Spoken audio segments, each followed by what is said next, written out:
Welcome to another episode of Bicycle Retail Radio brought to you by the MBDA. This is President Heather Mason. Thank you for listening. We're so happy you're here. If you are a first-time listener, be sure to check out our previous episodes. Do us a favor, leave a review. It helps members of our industry find our podcast. I'm super pumped about today's guest. We have Scott Holz, Senior Program Manager at Specialized Bicycles. During his 13 years at Specialized, he progressed from Sbcu instructor to brand strategist and then a manager of a global team before moving into his current role as senior program manager for the brand's single largest market. He has created brand strategies and directives for a global network of over 3,000 independent retail partners. I connected with Scott back in June to brainstorm a podcast discussion around retailers offering fit services and how these services can elevate your retail environment and experience. I can't wait to get into the discussion. I want to warmly welcome Scott to Bicycle Retail Radio. Thank you for joining us. Yeah, of course, Heather. Thanks so much for having me. This is a pleasure. Oh man, you can tell I'm excited because I got a little tongue-tied with your intro there. I mean, you have so much experience in the industry, and it's funny. I was chatting with a retailer earlier, Whit Ellerman from Cardinal Bicycle in Roanoke, Virginia, and he is showing me his new location. He just remodeled a beautiful new fit room, and I'm telling him about the podcast today. He's like, "Oh, he's coming here in October. I know him." I was like, "What?" Yeah, it's pretty funny. Yeah, Whit and his staff, as they're building out the new fit studio, they've been part of our retool education program this last year. So I've been working with him really closely in terms of training the staff and getting them prepared to be able to offer retool fitting in that new location. It's been super fun. And so yeah, I am going to go out and see the final product and follow up with the staff a little bit later in the fall. You've been in the industry for so long, and I want to give a special note of thanks. George Lee, who was on the podcast earlier, introduced us following that conversation. And your background and career are so impressive. And I'm sure, I want to tell our listeners that are listening, get the notepads out. I always like to, before we move forward, get to know a little bit more about your background, let our listeners know a little bit more.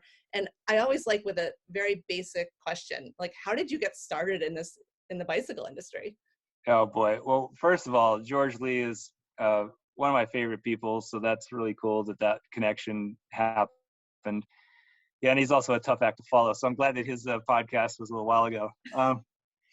No, I mean, seriously, in all seriousness, cycling for me, it was kind of an accident in a lot of ways. But I very much have a specific couple things that I feel have really gotten me to where I ended up, and I never planned this. I mean, I think that's the crazy part, right? A lot of things that happen in life, you don't plan them.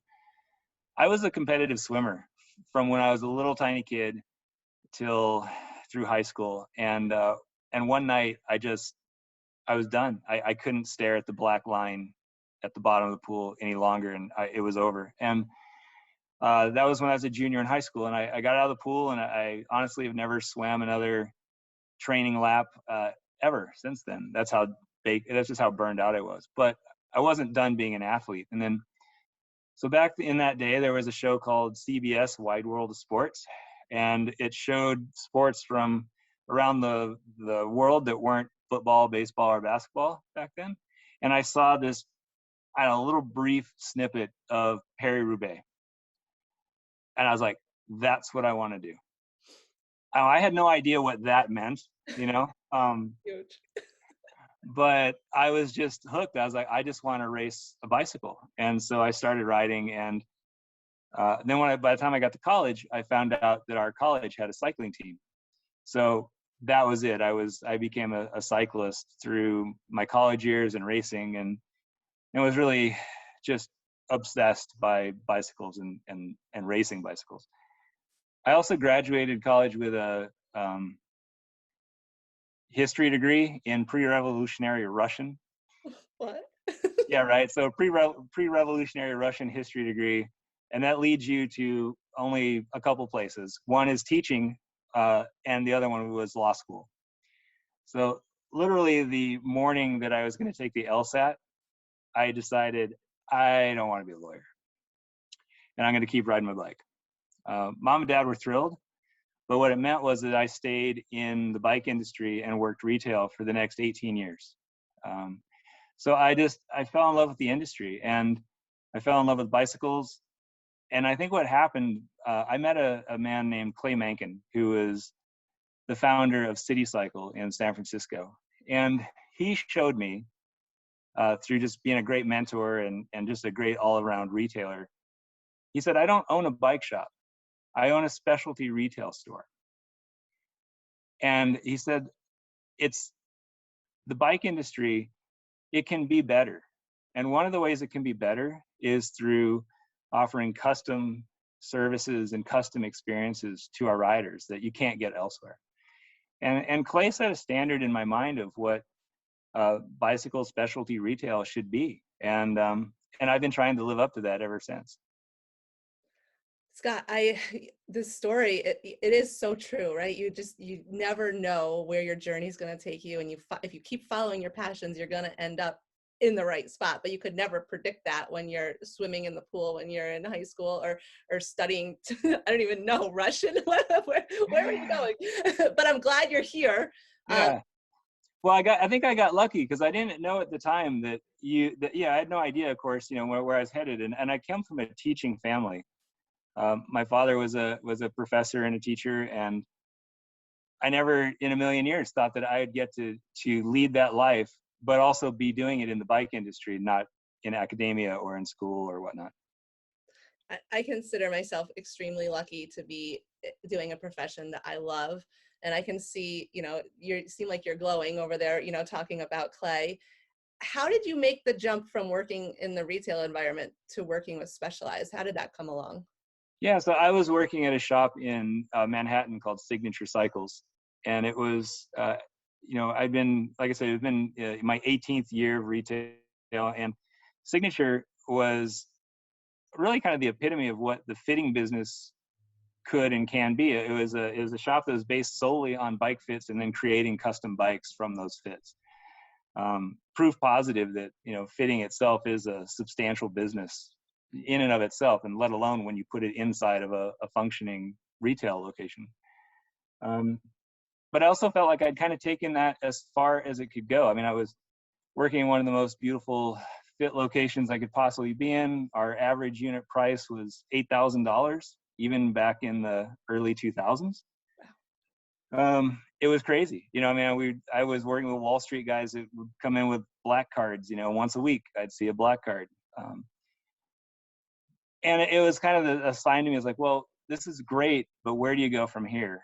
And then I found out that Specialized was starting to teach fitting to its retailers and was working with Dr. Andy Pruitt and the founder of the Boulder Center for Sports Medicine, BCSM. And there was this opportunity to come to Specialized and start to teach fit to retailers. And the reason that partnership worked out so well was that I had the commercial background for understanding how fit works in a retail environment, where Dr. Pruitt totally understood the body and the methodology and how to make riders faster, more comfortable, or less injured. But he worked in a clinic, so it was kind of a perfect marriage. It's like we have the science and the methodology on one side, and then we have the retail commercialization on the other. And so the way we started to work and teach the early days of body geometry fit to retailers was just kind of a natural fit for me at Specialized. I can't even imagine what you were feeling at that time. I love Signature Cycles. It's a great store. And I did not know that you did work there, but what a time in your life to go from spending, so many years in a retail store to have this opportunity to work for a major player in the industry. And you have the knowledge and the skill set that they need and want to start up this new program. You must have been pumped, right, Scott? Oh, I was so pumped. It was so cool because, it really fit like along the lines of kind of how I'd always been trying to make the industry better in a lot of ways. I was like, when I worked at retail, my mindset, not that I thought about it every day, but my mindset was, hey, we're going to be the best that we can at whatever we're doing, at whatever retailer I worked with. And then everybody, we were trying to kind of raise that level around us in the local market per se. And then to get the opportunity to come to Specialized and help retailers around first, the country, and then ultimately around the world up their game and help them and be just a little tiny part of that was just huge. I mean, to me, it's been the greatest opportunity I could have ever imagined. I have such fond memories of SBCU. I know, like right before we started, off record, we were chatting just a little bit about my history with Specialized, and I remember SBCU as like the first opportunity to really, take a role as a retailer to get someone within your environment trained for fitting and to help set up that fit area. I mean, what was it like at that time working in those initial stages with retailers and SBCU and fit? Tell me about that. I can't even imagine. Sure. Well, I mean, I think one of the biggest things was a lot of people didn't really even understand what fit was. And a lot of people had a lot of different definitions of what fit was. Some people were, oh yeah, I do bike fits and it takes me 10 minutes. And then we have other people that I do bike fits and it takes 2 hours. And some people use a plumb bob and some people use, all these different tools. And there's all these different ideas of what fit was. But one of the universal things was almost nobody was making any money at it. So whatever they were doing, it was, it wasn't a service that was leading to anything in the shop. Some were just better at it, I think, than others. And there were a few that had taken it a little bit farther. I mean, especially back then, there were still custom bikes being built, and there were some shops and fitters who were using that information to drive their custom fit sales, which ultimately really I think that changed a lot over the years as well. But a lot of it first was just trying to make people understand how beneficial the service could be, not only to the rider, of course, but also to the profitability of the shop and how it could fit into the business. I mean, one of the last lecture in the SBCU class for fit was selling fit. I'm like, okay, now we taught you how to do this. Now I'm going to teach you how to implement this as your business, because nobody understood really how to do that. I remember there was like fit level 1, I think it was fit level 2, and don't get upset if I'm giving you the wrong one, but I think that's what it was. But yeah. I remember some retailers got so into it, and we had some retailers like Beth at Cycle Lodge in Pembroke, Mass. Like, she was so thrilled to be able to put that on her wall and say that she was certified. Tell me about some of the growth that you saw with retailers during this time, or even now that you're experiencing, that really get behind fit. Yeah, well, I mean, even that's a great example. Beth, not only did she go through every level of fit that we had, as a lot of retailers did, the ones who got super into it, there was a period of time where we were offering a certification course, which was literally fitters coming into Morgan Hill and being given a random subject, somebody usually from around the building, to do a fit on with us instructors, and oftentimes, Dr. Pruitt or other pretty famous people around in the fit world, watching you and grading you on your fit. And those people that passed that certification back then, that was a really big deal. Beth, of course, was one of them. There were several others, and then a lot of those folks actually came back to SBCU as guest instructors. We would welcome them back to work with other retailers anytime they wanted. That was kind of part of the deal of being certified, was you were literally kind of part of the family now as instructors. I would say, in terms of growth, though, what's really interesting to me now that I've seen through the years is not only have we created more of what a standardization in the industry, so to speak. Like, when we talk about a bike fit now, way more people have a clear understanding of what that service means, what the results ought to be, like what to expect out of that service, as well as it being almost expected in a lot of ways. I always kind of dreamt of this day, but the day when somebody would walk into a bike shop and think it was just as odd that they didn't have a fit studio and a fitter as they would if you walked into a shop and they said, oh, we don't have a mechanic or a work area. I think maybe we're not there 100%, but we're so much closer than we were 10 years ago. Yeah, I'm part of the reason I was really looking forward to talking with you, Scott, is that, I've been, I think for the last couple of months since I started at the MBDA, really getting back into like, let's talk about fit. Let's talk, because I remember it was such an integral part. It changed the dynamics of our shop. I mean, we sold stems and bars, like all this stuff that we didn't normally step. Once we started focusing on fit, the rider experienced everything. So I want to get into all that. And I'm wondering about video capture. Over the years, I feel like, I remember the Serrata size cycle with no video, and now we have video capture. And I remember the SBCU, there was the video capture of the rider during the fitting. Was that always part of SBCU? I couldn't remember. Was that introduced later, or can you talk to me about that a little bit? Sure. Yeah, the technology part that came just a little bit later. So, and it plays into ultimately how Retool and Specialized ended up joining forces as well. So when I first started teaching body geometry fit, and really the methodology of body geometry fit, there was no technology involved for the retailer. Now, the ironic part was that a lot of the research and a lot of what we understand about the body and the methodology that came from BCSM, from Boulder Sports Medicine, was learned by using a motion capture system called Vicon. But Vicon is a super expensive, very difficult to use motion capture system that is in no way retail friendly. So, but the knowledge that we gained from understanding how cyclists move on their body really informed the way that body geometry fit evolved.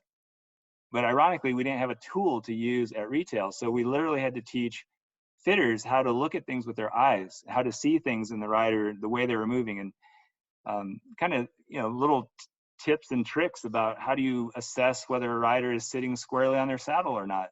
Since you don't have a Vicon, here's how you do that. A few years after that, we got the opportunity to work with a company called Silicon Coach out of New Zealand. And they had started to use video capture in a lot of different ways. And they were willing to build a software system just for bike fitting and just for Specialized from the ground up.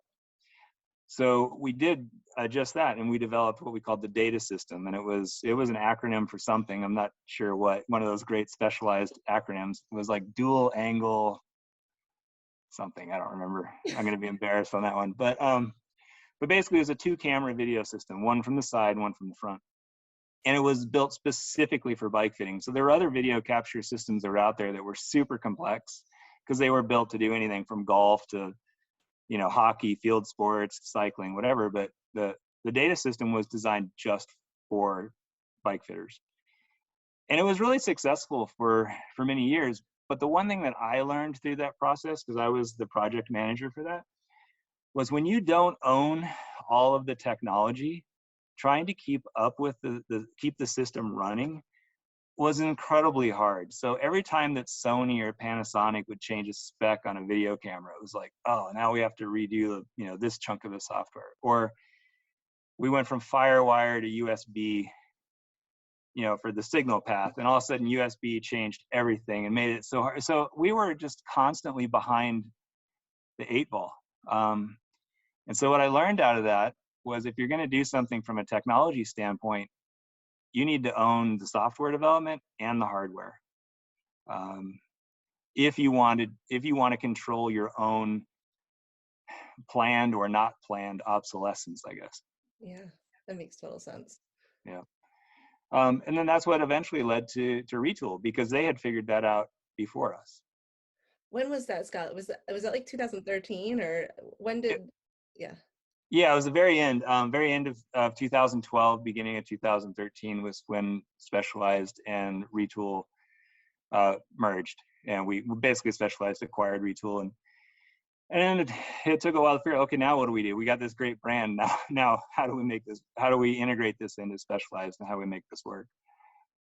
I'm just rewinding here. So I'm thinking, I'm stuck on the S-ometer. I'm always with the S-ometer with body geometry, because with that, it was a tool that helped us, show to the customer, exactly what they need. They could sit on it and it would measure their sit bones. And the way you just described to me the tool, using video as a tool, it's another tool that we could use to help ensure that we were accurate and you show to the customer as well the accuracy of our fit. Is that what I'm understanding? Am I making a Totally. comparison? Yeah, I mean, I think that's a good. There's two points in that are really interesting. One is video capture was really unique in the sense that we never get to see ourselves on our bikes, right? So when you get to see yourself on your bike and you get to see the changes that are made, it becomes way more real. And I think this is where technology and tools in general play such a big part in bike fit, as opposed to just, what I call the iometer of the fitter telling the rider, yeah, you look better. When you have a technology experience, the rider becomes part of that fit, and they can see what the changes are. They can understand why you're making the suggestions that you're making. And I think that's the number one thing that's so important, is that they understand the why. Why are you wanting me to make this change? Why should I buy this pair of shoes? Why should I buy this different saddle? And then seeing the results is just another level, as opposed to just feeling the results. Because not everybody feels every change, especially not right away, but sometimes they'll see them. And I think that's a big part of it. And the other thing you mentioned about the other tools, like the assometer, which was the foam sit bone measuring device, and eventually the archometer, which we had like a thermodynamic film that measures your arch height. The thing that was really interesting about why body geometry fit came around in the first place was body geometry products. So the body geometry products work best when they're personalized for the rider who's going to use them. And what we realized fairly quickly on was they were choosing the products alone was a complex enough choice that to really help a rider understand what shoes they should get, what saddle, what footbeds, if there's wedging in their shoe, how does that work? That fitting almost became a necessary part of the process to make sure that riders got the right products. And that's really what drove the decision to start to teach fit, was the creation and the evolution of body geometry products and Specialized. So thinking, Scott, about the role that bicycle retailers are playing these days, an integral spot for people to become the future cyclist that they want to be, whether that's, having a fit service done, whether that's visiting the mechanic and having your bike serviced, or learning how to do your service on your bike, and going back to Whit, who's, just moved into this beautiful new location, and he's expanding, and he's allocating a large area of space just for fit services. Like, where do you feel, like in your current role and working with so many retailers, that the industry is headed with fit? Or, do you feel like this is a good time to really put some focus on it for retailers? I think it's a super huge opportunistic time right now. And the reason is because there's so many new riders into the sport. So, I mean, I think one could argue that in the past, fit seemed to appeal to the roadie, maybe the triathlete, people who understood it's like, oh, I'm going to perform better by getting a fit. And it was still amazing to me how many, either mountain bike riders or just fitness riders, or they weren't even being presented the option to get fit in a store, which I think is a big miss. Now we have, in this particular time period, a huge influx of new riders. They're all brand new riders, but a lot of them have done their research. Fit's also been around now for quite some time, so people are reading about getting a bike fit, even if they're looking at getting their first new bike. Which means that if they're coming to the retailer and that retailer is not offering that service, that rider may be going, well, why? Wait, I'm missing out on something here. So I think that's one aspect of it. The bigger one, the one that just I see every single day riding around Boulder, even in one of the cycling meccas of the country, where people ask me on a Saturday, is there an event going on? And it's like, no, it's just Saturday. But when I look at half those riders, I look at them and they're, I can tell they're relatively new. They've got a new bike, and I just want to help them. It's like, oh God, if I could just spend just 10 minutes with you, I could make cycling so much better and so much more fun that you won't quit. Because I think the biggest opportunity, but also the biggest threat we have right now, is all these riders, they got all these new bikes, they're out there riding around, and as soon as their knees start hurting, their back starts hurting, they go, wow, cycling's not as fun as I thought it was. that bike gets hung back up in the garage and we lose them. And I know there's retailers out there who will relate to this. It's like, I know every one of you has sold a bike to people, and then you've never seen that person again. And you wonder what happened, where'd they go? They at least need a tube or something, and I think a large percentage of those people are the people that gave up. And I think fitting is one of the things that absolutely can keep people in the sport. I would far rather fit a brand new rider than a pro. Pro doesn't need me, right? A pro needs me to go a little tiny bit faster. A new rider needs me to succeed in the sport. And I think that's a much bigger calling. And I think that's a huge opportunity that all of our retailers have right now. I could not agree more. And I'm thinking about like when you want to pull the car over, when you see that cyclist who's not fit right, and then I'm thinking back to when we used to do fit at our store and just the conversations that would evolve and that time for the new cyclists as they're getting to know their bike and their body and figuring out how to shift as well, and all the things that are happening during that time. Scott, when I talk to retailers about fit, sometimes I get pushback about we have to train a certain person, or I have to dedicate an employee off the sales floor. And I mean, do you have any data from your experience, related to fit services and sales per employee hour, anything that I could use as an argument here in this case? Yeah, for sure. We've actually done quite a bit of research for that now, and really have quite a bit of data on like what a successful fit business looks like. So even, targets that people should be shooting for, like, how do you know when you're doing well? But I think one of the things that was most telling is a few years ago, we did a study where we had a group of shops who were willing to share their information with us, and we knew the information was right, and they did no fitting whatsoever. So we just looked at daily sales, number of hours, number of employees that were working in the store, and we tracked this for a month. And what we found was that on average, the average retail employee was bringing in $161 of revenue per hour. So every hour that they were on the sales floor, they're bringing in $161 worth of revenue. Then we tracked a group of our shops that were doing fitting at a I wouldn't say the highest level. It wasn't like all of these were rock stars, but they were all making a business out of it. And they were tracking their add-on sales, their hourly, how long they were how long it took to do fits, what that service revenue generated, as well as what the add-on sales was. So this was not even including new bike sales. And what we found is when fitters are fitting, on average, they're bringing in about $425 an hour. So over 2.5 times the hourly revenue. So when somebody says, I can't afford to have my salesperson off the sales floor, I have to question that, because when a fitter is fitting, revenue per hour as the normal shop employee.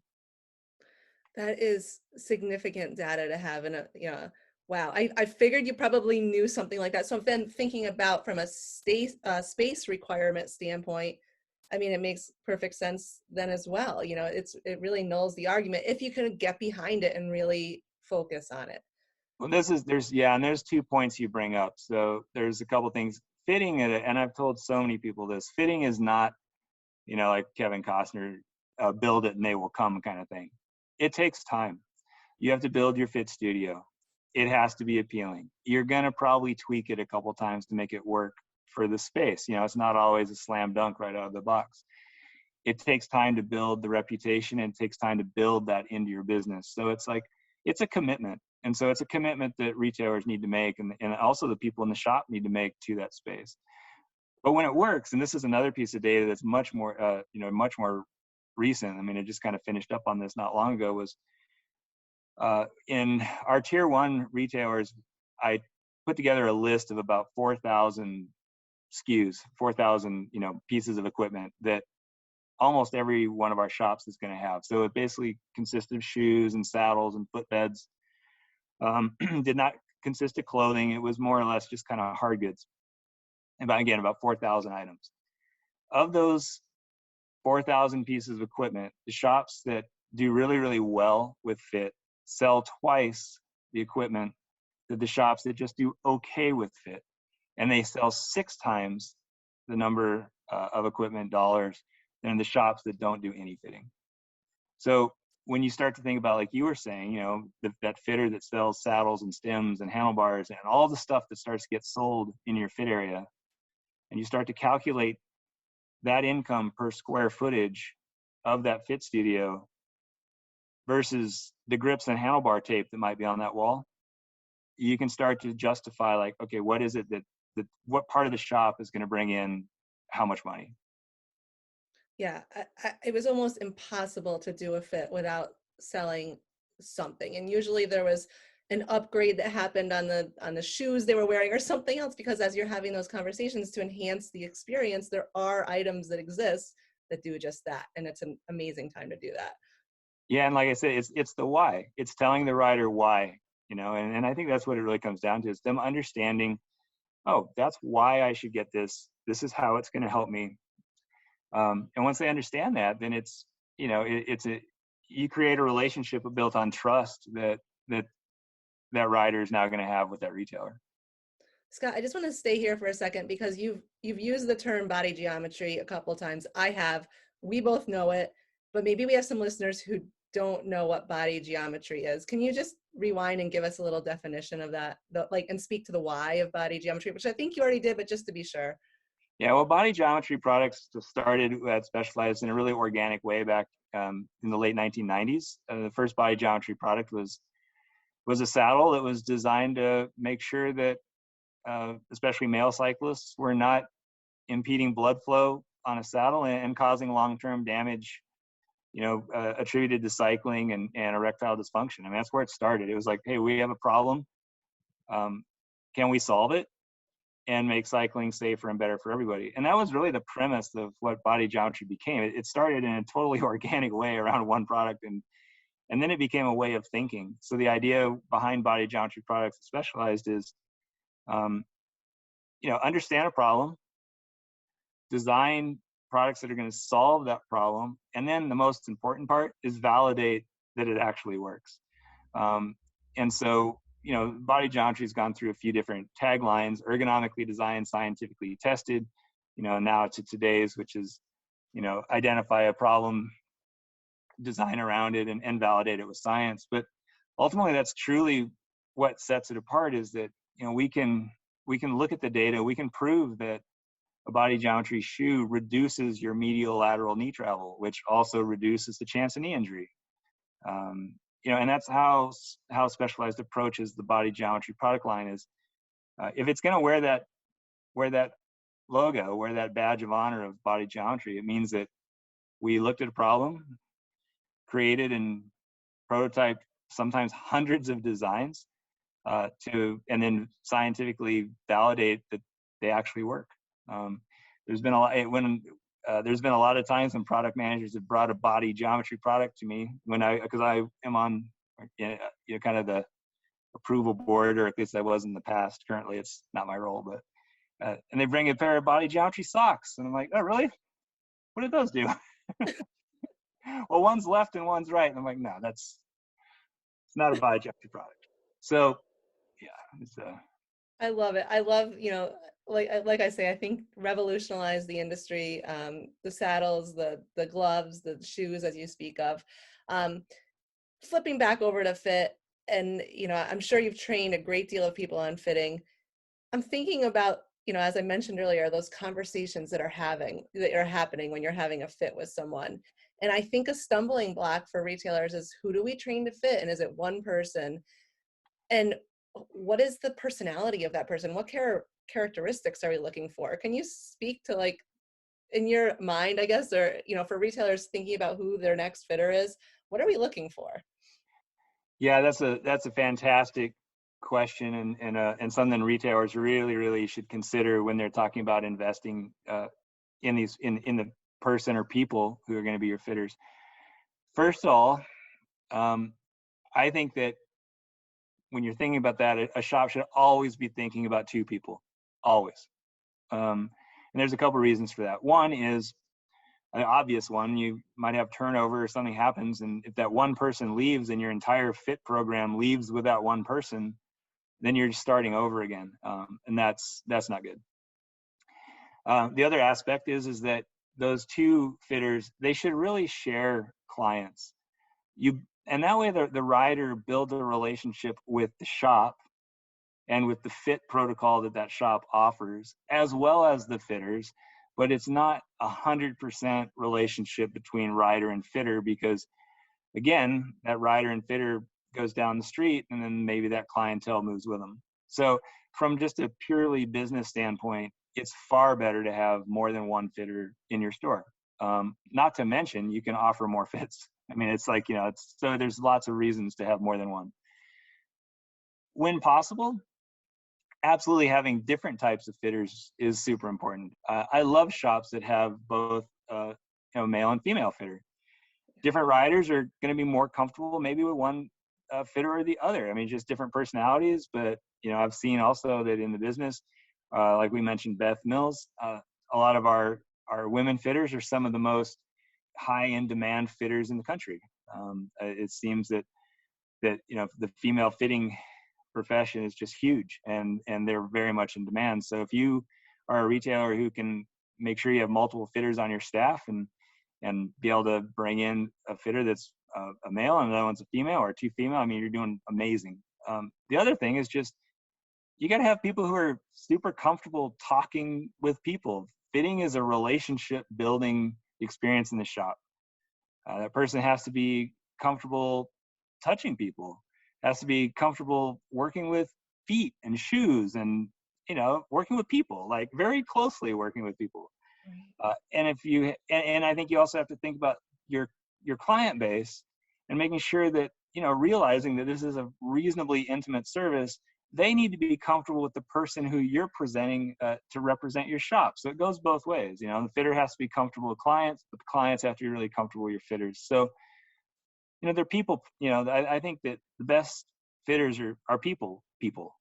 I mean, it's like they like people. I think this comes down to. And I think the last thing is that you need people who realize that fit is all about the rider.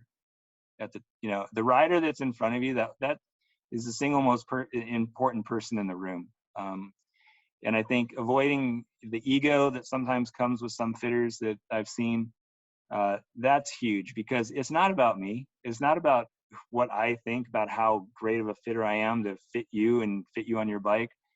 That's not what it's about. It's about you here today in front of me. How am I going to help you achieve your goals? And I always like to say, with cyclists, the two things we like to talk about the most are ourselves and ourselves on a bike. Right. So, right. So when a rider comes into your fit studio, your job is to listen to them about them being on their bike. And if you do that really well, and you understand what it is that makes them want to be a cyclist of any type, it doesn't matter if they're a commuter or a pro, and you address those issues that they're concerned about, you're going to do really well. Yeah, I love that. Yeah. So empathy, Yeah. a good composure, charismatic, like these are all things, right? Mm-hmm. And I have in my notes from when we first spoke, and I hope I didn't miswrite this down, but I think I got it. You said clockwise fit versus counterclockwise. Can you remind me what we were talking about there? Because I was like, I think I wrote this right. Yeah, that's a way that I kind of a term I've used to describe the way that the fit business can work in a retail scenario. And it doesn't have to be an either or, it can be a combination of both. But what that means is that a clockwise presentation of fit within a business is kind of the way you'd think it'd go. Somebody comes in with a bike, or they've bought a bike just recently, or they're buying a bike today. And then they bought that bike for all the right reasons. It's the right color, it's the right price, it's the one their friend liked, whatever those choice decisions were made. And now it's being presented to a fitter to make sure that bike works, or to make that bike work the best that it can. And so now the bike's already been chosen, so I have to work within what I have. And now I'm also working with this rider to maybe upgrade saddle or change a stem and change a handlebar, and now we're going to make this bike work the best it can, all the while hoping that it's the right bike, and that we make sure that they're comfortable and happy, and they go out and ride. So and I call it clockwise just simply because that's the more common way that bike fit exists within a shop. Counterclockwise fit is kind of the reverse of that. It's where we use the fit process to make the product selections before that rider's committed to anything. It's like they're using the fitting process to make those decisions of what's best for them. And the interesting thing is that 90% of the time, that is a far more profitable way to sell a bike or to get a rider into cycling, because you're going through all of the elements that they need to succeed, and they're understanding why they're choosing each one of those components as they go, why they need a different saddle, or why we're going to recommend a certain pair of shoes or pedals. But it all just ends up being the final package, and they're good to go. And they also know that they're good to go. And I think that's that peace of mind that people are always willing to pay a little bit more for. And they made the right choice on the product. Again, both of those can live simultaneously in a shop. It's just understanding that the counterclockwise one is almost always going to sell more equipment and probably a higher price bike. I was just going to say that I remember speaking with some shops who said, we're fit first. We start with the fit. We don't even talk about the bike until we know what bike you're going to fit, because why have the conversation about the bike if you're not going to fit it, right? So, and I feel like those shops always sold, the more expensive bike, maybe because during the process, the customer got so much more into it, maybe they felt more attached to the choices along the way.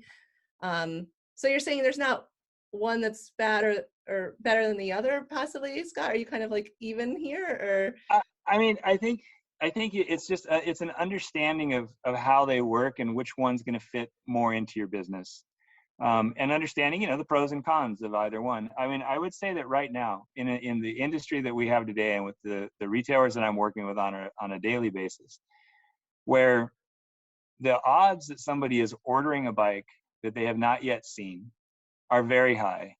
And that's probably going to continue for a while. Giving them the peace of mind that they have ordered the right bike, as well as giving the retailer the peace of mind knowing I ordered the right bike, and that it's not going to be a surprise when this bike comes in and maybe doesn't work as well as I thought it would be. This is a perfect opportunity for retailers to start to engage in that counterclockwise type of fitting if they haven't before, because there's just so many bikes that are on order right now. And so to make sure that you actually ordered the right thing this is a great opportunity to make fewer mistakes, for sure. Yeah, especially when we have people waiting on these long wait times. So. Oh, yeah, right. If you're waiting 2 months for your bike and then it's not the right size, bikes. Yeah. So with Retool, Scott, and I've used it just a couple times, but I'm sure we probably have some listeners who maybe have no experience whatsoever. In my thinking, you could do a fit with a customer, and then all the geometry numbers from many brands are in Retool. Is that correct? And we'll give you a recommendation based on the fit numbers. Is that how it works, Scott? Yeah, sort of. Sorry, I'm not quite sure. Help us here. Yeah, no, that's basically what Retool is.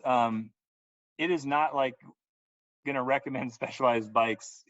That's not how it works. And it's basically essentially what we can do with Retool is, if you're doing a counterclockwise fit and you're using a tool like the Move, which is an infinitely adjustable bike, you can create any bike you want based on the specs that you get off of a website. So if I want to, on a Move, create a Pinarello and a Specialized and a Cervelo, I can do that in a matter of moments if I have all the specs in front of me.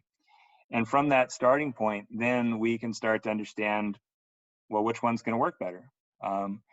What stem am I going to need to put on what bike to accomplish this position for this rider? Sometimes even within the same bike brand. So, is a bike with a tall front end better than a bike with a low front end? Or do I, like the other day, this is even after all these years of doing this, I was working with a rider who person walked in and I thought, oh, you're a 58. I've seen you a million times. I got him up on the Move and I was like, wow, you're actually a 56. I would have ordered the wrong bike. Once I got everything dialed in, it's like the 56 was the obvious choice. But when I was just looking at him, he looked like a 58. So that's one element of Retool, is being able to create any bike you want. And then you document that. You've got all your measurements documented, and that's all done digitally with what we call the Zen tool, which is a 3-dimensional measuring device. It's amazing. We literally document the bike in 3D space. And once you have those measurements, now you can use those measurements to recreate that position on any other bike that you want. That is, yeah, all the data is right there at your fingertips. I love that. Yeah. You're so right about making sure that I like counterclockwise for the situation that that we're in right now. It makes total sense to me, and we have the time to do these services, to spend this time with the client. What about pricing, Scott? Can you give us any thoughts about, there's like basic sizing, full fit, a la carte service, any advice in this regard for retailers thinking about making a service or a fit menu, I guess? For sure. I like to keep it sort of simple. You get too many things on the menu and it gets pretty confusing and people don't know what to order. The other thing with the body, in terms of trying to break fitting down into a simpler versus a more complex fit, there's two things. One, I've had riders say, well, can you just do half a fit on me? It's like, well, which half would you like? Right. But the other thing I also know is most fitters, they don't stop. The reality is when a fitter starts working and they go, oh, I can fix this one more thing, but it's not what they're paying for. They do it anyway, because they're not most good fitters are pretty compassionate. So you don't want to have them giving their services away. So just charge for a fit. Whatever your fit is, full fit, one fit, it's a one fit and that's what you do. But there is a difference between fitting and sizing. And this kind of goes back to where we started, at the beginning, where it's like, well, what's the definition of fitting? Back in the day, I'd say a lot of people thought they were fitting. They were actually just doing sizings for people. And a sizing is the basics. It's getting somebody up on their bike, hopefully in a trainer, not leaning against the wall, but up on their bike, doing a old Italian heel back pedal test at the bottom pedal stroke. It works. It's like one of the wives' tales that works. It's one of the only ones, but that one does work. Okay, are we ballpark on the saddle? Do I drop a plumb bob or put a level, a 4-foot level up against their knee in the crank at 3 o'clock? Yeah, they're close. Should I flip the stem? Those are basic services, but I like the way that George Lee does this, speaking to my friend George, those services have value. So the way that we have always kind of taught this is your sizing when you buy the bike, we're going to do that for you. But that is worth $100. That's a $100 service that we're giving you. And the way we're going to give you that is if you come back and we do a full fit for you, instead of the $450 that we would normally charge for that, we're going to charge you $350, and we're going to credit you that $100 towards that. Now you notice that we're charging for the fit, and we're charging a very fair sum for that. I'm not saying I'm going to give you $100 towards a $100 fit and give you the fit for free. That's not the point at all. But it's to introduce people, move them from sizing. This concept of sizing as a new rider, get all the basics handled. Introduce them to the idea of fit and what that does that's different, and give them the opportunity to apply some of that credit towards that fit when they need it. That's a really good way to introduce people to the concept of fit, especially all these new riders. We want to get them set up to start from the beginning in a good position, but a sizing doesn't cover a lot of things, right? It's the basics. Wow, I love that. I remember George touching on that. I was like, this is an excellent idea. And, you said $450, and, something I think our industry does too often is it gets stuck with one bike shop looking up another bike shop's, service menu and pricing their fit the same because that shop is, and we all then end up at $99 basic tune-ups, right? Right. And lately we've been talking about service centers and how they're pricing their services and their tunes, and they're doing it based on the amount of time they should be doing it. You know, smart retailers should be doing it based on the amount of time that it takes to really determine, you know, what they need to charge. So how, and I'm thinking about that in terms of pricing for a fit, and how long, is there like a, I don't know, an industry standard of amount of time that a fit should take, Scott? Like, I don't know, I'm putting you really on the hot seat. I didn't even tell you I was going to ask this. No, that's totally fair. I get that question all the time. So yes, is there such thing as too long of a fit? Absolutely. In fact, one of the tools that I teach people in class when I'm teaching fitting is how to end a fit. Like, because there are riders who they literally would love to be hanging out with you all day long. I've had that, you know, I mean, and how do you know, and then I know, and I understand retailers going, oh my God, I got my fitter, he's doing a 5-hour fit today. It's like, well, yeah, that shouldn't be happening. And there are techniques and ways around that, but that's ultimately, that should not be happening. The average fit takes between 2 and 2.5 hours. Probably one of the single most important things to establish at the beginning of that fit is what's the goal. And I think this is where most retailers, you know, this is how 5-hour fits happen. Nobody has agreed at the beginning of the fit through the interview process what the goal was. And so you never know when it's achieved. And that's how fits just go on and on and on. If you know why the person's there and you know what you're trying to solve for, and you're able to, you know, get to that point, that's how you can end it. That's how you know you're done. I think that's the other thing. A lot of fitters, sometimes they don't know when they're finished. So establish why the person is there. What's the most important thing that rider wants to get out of today's session? And do that. Once that's achieved, you're good. Don't solve for 1,000 other things that you may or may not be seeing, or the rider may not have even mentioned at that point. Now, if they come back and they still have issues, of course, we can address things down the road, but understand the scope of your fit and then charge accordingly. Now, the other thing that's super important is the experience. You know, and we talk about Whit Ellerman's, you know, new studio. It's beautiful. Like, I want to hang out there just to have coffee, you know?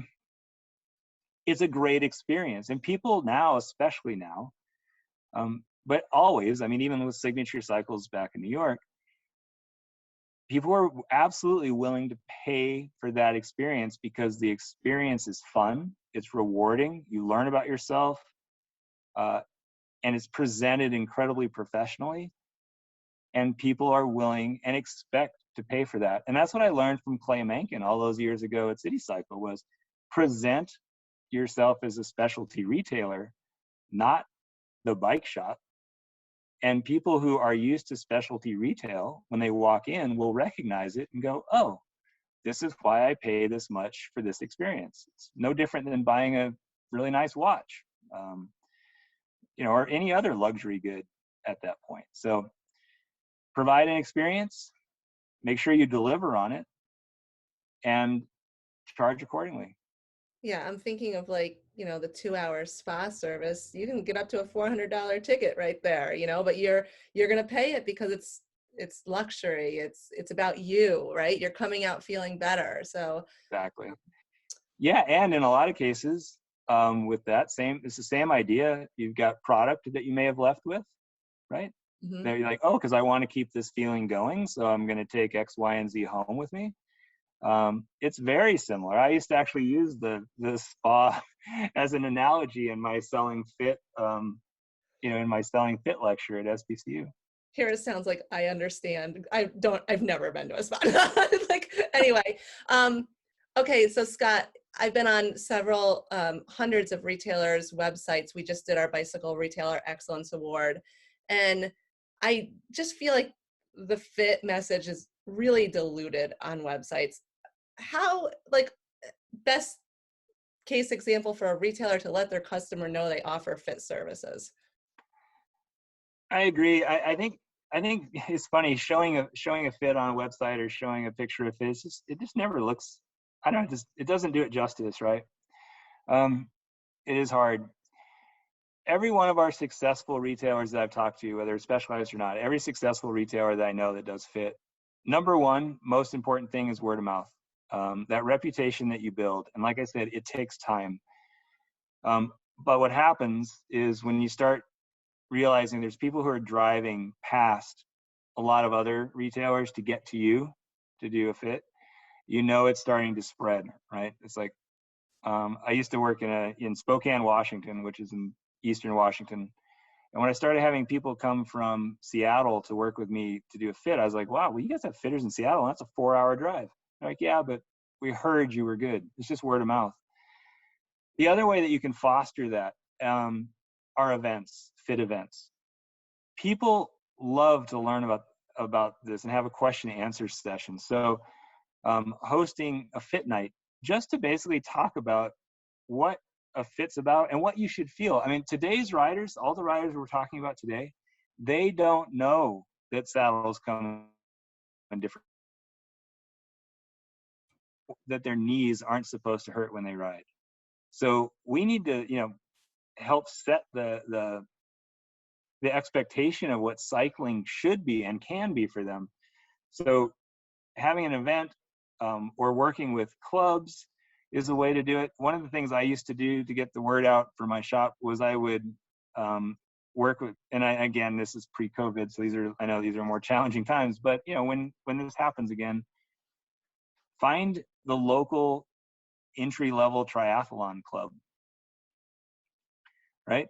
Find the entry-level local anything, but especially like in my day, working with triathletes, and one of the gyms that was in our area, they had a triathlon course where new riders were coming in and learning how to do their first triathlon. Most of those people had no idea how to choose a bike or that fit even existed. So I would go in and I got on their curriculum. Like I'd come in and talk about bike fit for 30 minutes to their tri class. Usually there was, usually 10 to 15 people in each class. I would get half of them in the shop for a fit, and I'd sell at least half of them their first bike. So I think that with fit, it's really being part of the community, getting in there and being part of the community that you serve and letting them know what you're doing. Yeah, I'm thinking about like we don't know something until we know it. So just having these moments to talk about it, what is bike fit? Have you ever been interested to learn more? We're going to have a meetup about it. I love this. This is a great idea. And it touches on that customer experience and how we can, really help as getting back to George, he said the rider's journey, right? We're helping people in their journey as a cyclist, and fit services really play an integral role in elevating the whole bicycle retail experience, right? In that regard, Scott? Yeah, absolutely. I mean, the customer experience or customer journey of, where they first become aware of you, that may be through fitting. I mean, they may hear about your services from someone else for the first time. They may be aware of your shop for the first time because of that. So awareness, fit can absolutely affect just the awareness stage. It absolutely can and should affect the consideration stage, leading them towards that purchase phase where they've had a good experience in the shop, they've made that purchase, and then the sales and support and that part of that belonging of the community, afterwards, where you're following up with that rider, helping them make further equipment choices. A customer is a loyal customer when they're calling you up and saying, "Hey, Scott, I want to buy a new pair of socks. Which ones should I get?" It's like, well, the blue ones, I don't know. It's like, but they become so entrenched in your culture at that point that that's what they need from you. And then ultimately, of course, it circles around and now they're your biggest advocate and word of mouth. So fit plays, through all of that, in elevating that customer experience. And again, giving that, creating an experience around it, is really where the magic happens, making sure that fit experience is super cool. And it doesn't have to be exactly the same everywhere. It shouldn't be. It should represent the ethos of your store. But the quality and the experience needs to be there. I feel like the words that are coming to mind are, trust is a big one. And then the other thing, it's caring. And, when you're making a change for someone or helping someone in a positive way that makes their experience more enjoyable. It shows you actually care. And that's missing from a lot of things these days, you know, trust and caring. And those two things boil down to lifelong customers. And Scott, I'm Absolutely, thinking, Heather. I mean, you just, yeah. uh, we're getting deep That's here. 100% it. We're getting so deep. No, but it's so true. It's so true. I mean, I could go into so many stories I have, and people are gonna get sick of them. But I had this one customer. He was a triathlete, loved him to death. His name was Scott, also in New York, and did a fit for him. We solved some problems. He was having some injury issues. He was doing half Ironman length, and he said, "Well, do you do follow-ups?" And this is another good question, I think, for do you do follow-up fitting? I was like, "Yeah, we do follow-up fittings." He's like, "Well, how many?" I go, and our standard response at Signature was within reason. And so he, that was fine. So the next Friday before one of his races, he called me up. Hey, Scott, can you look at me on my bike? And I'm like, well, did you move anything? No, everything's the same. Are you injured? No, I'm good.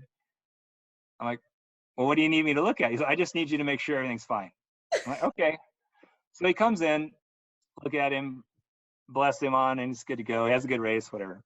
So this starts happening on a repeated basis. And finally, it was like, hey, Scott, remember that within reason thing? Yeah, we're there. And he's like, I know.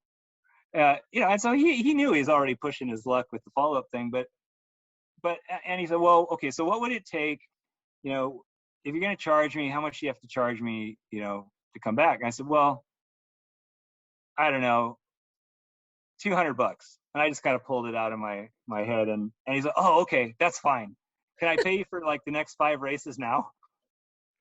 He needed you. You were part of his like magic. It was just part of it became part of his routine. But ultimately too, he was still willing and understood that, he was using my time. And he was totally willing to pay for that. So I think the moral of the story obviously is treat your customers with all the respect in the world, but at the same point in time, charge accordingly. The experience, if the experience is worth it, they will pay for it. It's that simple. Scott, I have to ask you now, any tips for follow-up fittings? Yeah, for sure. Yeah. One of the biggest things that I always teach to fitters is you can't cure everything with a bike fit. And I think the biggest thing with knowing with follow-ups is sometimes working with a rider is eliminating potential problems that the bike may cause. So one of the biggest things that you have to know is when you have pretty much done most of those things, and if problems are still persisting, it's probably not the bike. So usually if there's a situation where you've trying to address the same problem, the original fit, and now you've done a follow-up, and if you've done a second follow-up to address the same problem, you're probably dealing with something that needs to be referred on. You either need more information, we've done a clinical, we're doing a pre-fit assessment in the retail environment. It's not the same as an X-ray or a CAT scan or whatever. You may need more information. My wife's a great example of that. We thought she had a leg length discrepancy, couldn't figure out why I couldn't fix it. And then we found out she had scoliosis in her lower back. There's no way I could have figured that out without an X-ray, right? So the thing is understanding when to stop and when to refer on. And then if you have more information, you might be able to make improvements. So like, with my wife, now that I know what's going on, we can solve the problem. And in some cases, it's just not a bike fit thing at all. It's a physical therapy thing. It could be an injury that's completely out of the realm of anything that you're going to do with it on the bike. So I think that a couple follow-ups, especially if it's on the same problem. And then that also leads to the importance of building a referral network. I guarantee you that in every retailer that's listening right now, there are riders within their group who know great physical therapists or sports med docs. Connect with those people and build that network of referrals, because physical therapists, they also hate treating the same thing over and over and over and over again. So if they are working with a rider who they know the bike is the problem, they refer that person to you to make sure that the bike challenges are eliminated so that the work they do in the therapy studio actually works. So it's a symbiotic relationship that every retailer should build if they're going to do fitting. That's a great nugget of advice right there. You definitely want to make sure you have those referrals set up that you can suggest, because we can't fix everything, right? So No. it's important to know, to have boundaries. So thank you for that. That was really great, Scott. Tip of advice there for retailers. Just flipping over to staff and training and SBCU. I remember, you would, back when we were able to, we would go out to Morgan Hill for training. If retailers are listening and they're like, all right, I'm ready to get involved with SBCU, how can they, many of us don't have time, as owners or managers to sit with our staff. What does that look like? How can retailers interact with SBCU and get their staff engaging? Right now, there's kind of two levels of engagement that we're working on, and hopefully soon to be more. Right now, sbcu.com for all things product, as well as a lot of the things that fall into kind of the like shop functions and services, and working on turbo and the turbo handover and all of those types of classes. Those are all on sbcu.com now as modules. And the learning management system with LMS that runs that is called Absorb. And through Absorb, we can pull reports. Your field rep can pull reports. You as a manager in the shop can pull reports and see how people are progressing through the classes. You can create assignments or ask your staff to go through all those classes that are pertinent to the equipment and bikes that you sell in the store. So right now, that's pretty much 100% online on sbcu.com. For the fitting aspect of things, the way we're doing things now is, and I think will also be a way more things are done in the future, is kind of a hybrid. The way that I've been teaching fit now for the last year, which this is a funny one. If you told me I was going to be doing this 2 years ago, I'd have said you're out of your mind. But I actually figured out a way to make it work, so it's kind of fun. We do a hybrid type class where you get. We spend some time together on Zoom to get the shop and the staff started and make sure they have everything they need to succeed with the fit education. They go through a really robust online education program. It's the most robust online education program SBCU offers, is actually Retool Level 1. And then we do another Zoom follow-up, which is usually 2.5 to 3 hours of going through the logic of fit, going through all of the navigation of Retool and understanding the data and the software, and also the numbers, the ranges, and how they applied to that fit, and how the fitter made their decisions and what the changes were. And I can really tell pretty clearly how well somebody has an understanding of the system. And ultimately, I think we're really at as good, or in some cases even better, understanding in this situation than we were in the big classes that we would host at SBCU at Morgan Hill. And one of the big advantages of the way people are learning now is that instead of sending the one person to Morgan Hill to learn fit, in this world now, I'm working with 4 or 5 people from a shop.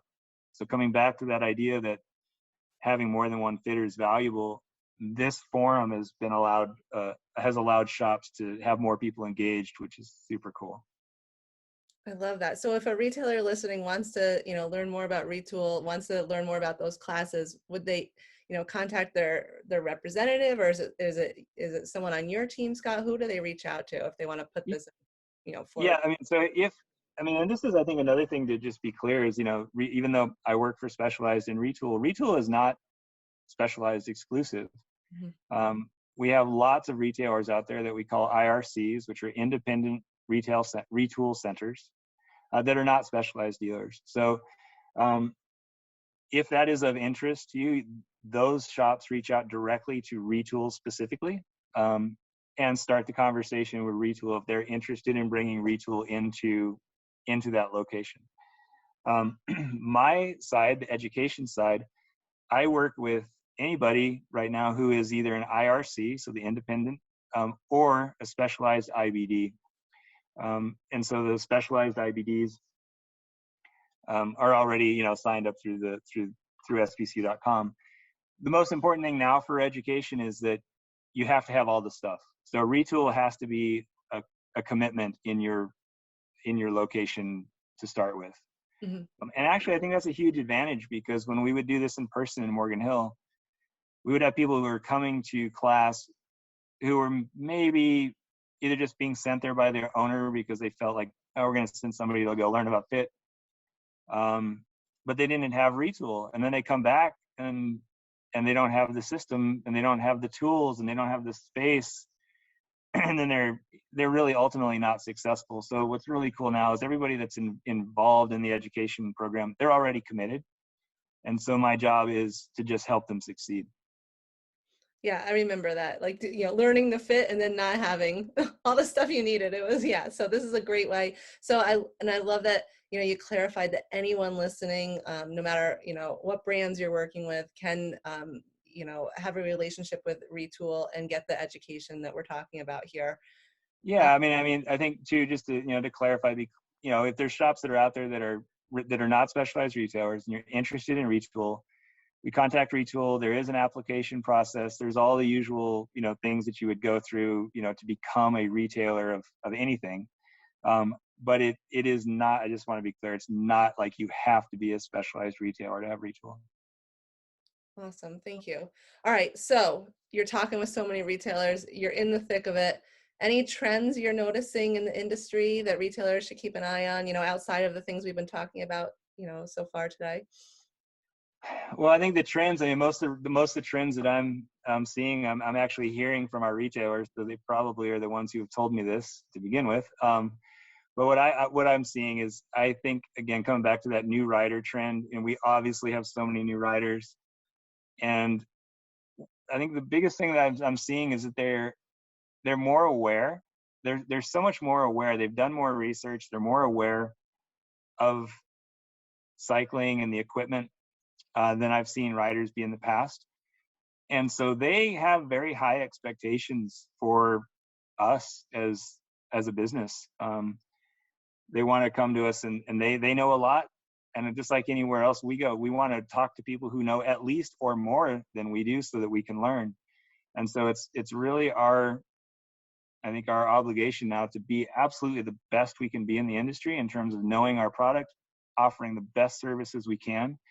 Because I think the trend that I'm seeing is that the new rider expects that. They expect us to be specialty retail at a very high level. And at the same point in time, they want us to be their experts, and they want to have that relationship with us. So build that relationship and offer something that's just like really authentic and true to these people. Yeah, we've been talking about shop culture. We've been talking about seamless experiences. Like, there's such great opportunity right now, but the people who are coming in our store are not the traditional cyclists. They're not the people who already, have been riding for years. These people have no idea about the bicycle industry or what to expect. And we have an amazing opportunity to set that platform and meet their expectations. I'm going to hit you with a hard one, Scott. I think this is the last one I'll get you with today. Okay. If you owned a bike store today, a retail bicycle store today, what is one thing that you would do to make your store unique? Oh boy. Well, my answer will not be unique, but the way that everybody would do it, I think, should be and would be unique if they really listen to their heart and soul. And I'm sure the shop owners that are out there, they're going, Scott doesn't own a shop. How is he going to tell me what to do? But here's what I think, guys. I mean, I think there's a reason that all of us got into this sport and into cycling or into this version of retail. There's a reason that you got into it. And my shop that I would own would absolutely reflect that reason as to why I love this sport and want to help people ride. So for me, for example, there's things that I love. The Paris-Roubaix story, obviously.